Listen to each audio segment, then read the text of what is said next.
तुम्ही म्हणालात की आता एसीबीसी आरक्षण आहे सध्याचं, ते जर का कोर्टात टिकलं नाही तर त्यानंतर दुसरा पर्याय आपल्यासमोर ईडब्ल्यू चा शिल्लक राहतो, जो की गेले 3 वर्ष 2 वर्ष मराठा समाजाने मोठ्या प्रमाणावर त्याचा लाभ घेतलेला आहे. या पार्श्वभूमीवर जरांगेंनी आता पुन्हा उपोषणाचा इशारा दिलाय ओबीसी मधून आरक्षण मिळावं म्हणून. तर याकडे तुम्ही कसं बघता? काय होईल याने आणि मराठा समाजाची भूमिका काय असली पाहिजे?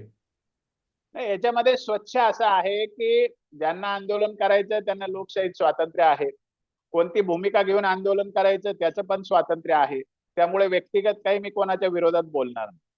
समाज म्हणून भूमिका घ्यायची असेल तर समाजाला हा विचार करावा लागेल की कोणती मागणी आपली व्यवहार्य आहे, कायद्याच्या कसोटीवर आज टिकू शकते आणि प्रॅक्टिकली ती सरकार मान्य करू शकतं, याचा विचार समाजाला करावा लागेल.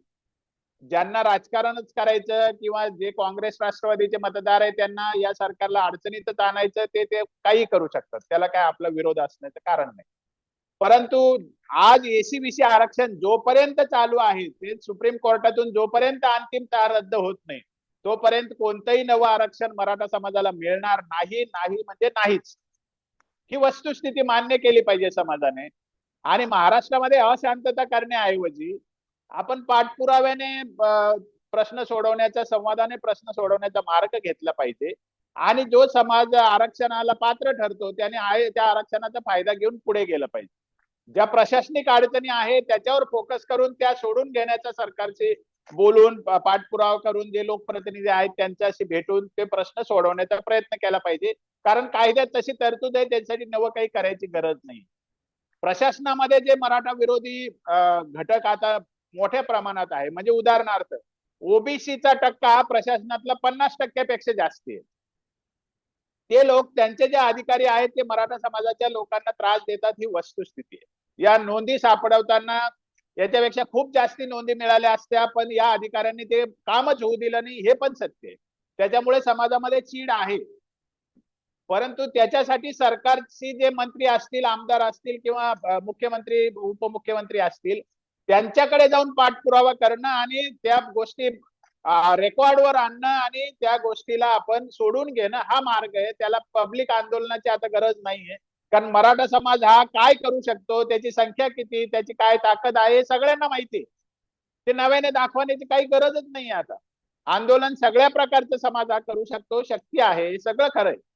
परंतु शक्ती वाया घालवायची का, पैसा वाया घालवायचा का, आपण मुख्य प्रवाहापासून तुटून बाजूला जायचं का? ओबीसीच्या छोट्या छोट्या जाती असतील त्यांनी मुख्य प्रवाह जोडून घेऊन त्यांचं भलं झालेलं आहे, हे आपल्या डोळ्यासमोर आहे. त्याच्या उलट दलित समाज आहे, रिझर्वेशनचे जे बेनिफिट मिळतात त्यांच्यासाठी बजेट येतं तरी सुद्धा मोठ्या प्रमाणात समाज मागासलेलाच राहतो. मग हे लक्षात घ्यायला पाहिजे ना. प्रतिनिधित्वाचा विषय जेव्हा येतो तेव्हा मेनस्ट्रीम समाजाच्या ज्या गोष्टी घडतात त्यात राहावं लागतं ना, प्रक्रियेत राहावं लागतं ना. ते हे समाजाने समजून घेण्याचा विषय. आंदोलन करून आता काही घडणार नाही हे सत्य समाजाने स्वीकारलं पाहिजे, अशा मताचा मी आहे.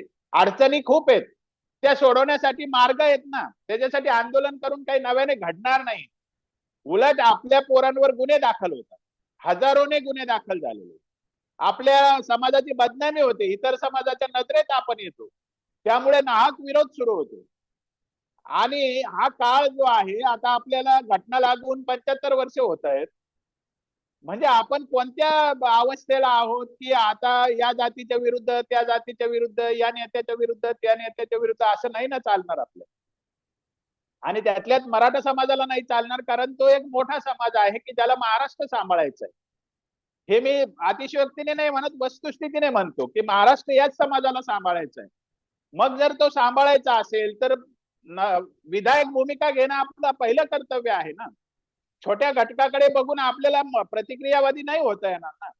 ह्याही गोष्टीची जबाबदारी, म्हणून तर यशवंतराव चव्हाणांचं आपण नाव सांगतो की ज्यांनी सगळ्यांना घेऊन चालण्याचा आपल्याला परिपाठ दिला. तर या गोष्टीची आठवण जर ठेवली आपण तर जे मिळत आहे ते पूर्णांशाने कसं मिळेल, आणि उद्या एसीबीसी गेलं तर आपण ईडब्ल्यूएस कसं वाढून घेऊ, या गोष्टीकडे लक्ष दिलं पाहिजे. मग जर ओबीसी आणि मराठ्यांचा जर विवाद मिटला, जसं मी भुजबळ साहेबांना भेटलो मागच्या 9 नोव्हेंबरला, ते हेच सांगायला गेलो होतो की आम्ही ओबीसी जाणार नाही हे तुम्हाला माहिती आहे, तर कशाला ओबीसी मराठा वाद तुम्ही करता? आणि त्यांनी ते मान्य केलंय. मग जर मराठा आणि ओबीसीचा वाद मिटणार असेल, आम्ही ईडब्ल्यूएस मध्ये आरक्षण घेऊ किंवा एससीबीसी मध्ये घेऊ, ओबीसीना ओबीसीचं आरक्षण राहिलं तर हे दोन समाज एकत्र येतील तर सरकारवर दबाव वाढेल. उद्या नियुक्त्या वाढू शकतात, नेमणुका वाढू शकतात, मोठ्या प्रमाणात भरती होऊ शकते, रोजगारांच्या संधी वाढून घेता येऊ शकतात.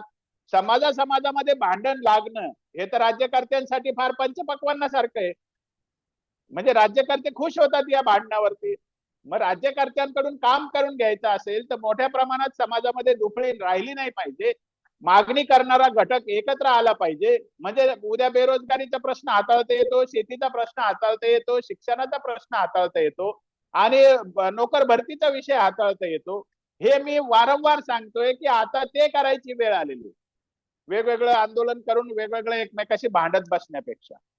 आणि जात हा खरं तर खूप छोटा घटक आहे. जातीत मराठ्यांवर अन्याय झाला हे मी वारंवार सांगतो, गेली 15 वर्ष सांगतोय. पण अन्याय झाला हे खरं आहे. आज जे मिळतंय ते आपण प्रक्रियेतून पुढे जर गेलो, मेन स्ट्रीम मध्ये सेटल झालं तर तो अन्याय दूर करता येईल. आणि विधायकता समोर ठेवली पाहिजे, पॉझिटिव्हिटी समोर ठेवली पाहिजे. नकारात्मकतेने आपण अजून एकाकी पडू, आयसोलेट होऊ, ही भीती आपण लक्षात घेतली पाहिजे. आणि समाजाने आता सरकारला वर्ष 6 महिने काम करू दिलं पाहिजे. त्यांचं बघितलं पाहिजे ते काय भूमिका घेतात. त्यांना स्थापन झाले नाही केले 4 दिवसात आम्हाला ते असं म्हणणं पण सोयीचं नाहीये. आपण त्यांच्या व्यवहाराकडे पण आपण निरीक्षण केलं पाहिजे. त्यांना काहीतरी संधी तर दिली पाहिजे. आता त्यांना पूर्ण शक्ती मिळालेली आहे. कदाचित ते चांगला आणखी चांगला विचार करू शकतात. याच्यावरही आपल्याला त्यांना एक विश्वास ठेवलाच पाहिजे ना. नाहीतर आपण नुसतंच आंदोलन करतो असं झालं तर आपण त्यांच्याही नजरेतून उतरून जाऊ ना. हे लक्षात घ्यावं लागतं. आणि त्यामुळे मला असं वाटतं की समाजाने आता आंदोलन करून नवं काही मिळणार नाही, याची नोंद घेतली पाहिजे आणि विचार केला पाहिजे. एवढंच मी सांगू शकतो.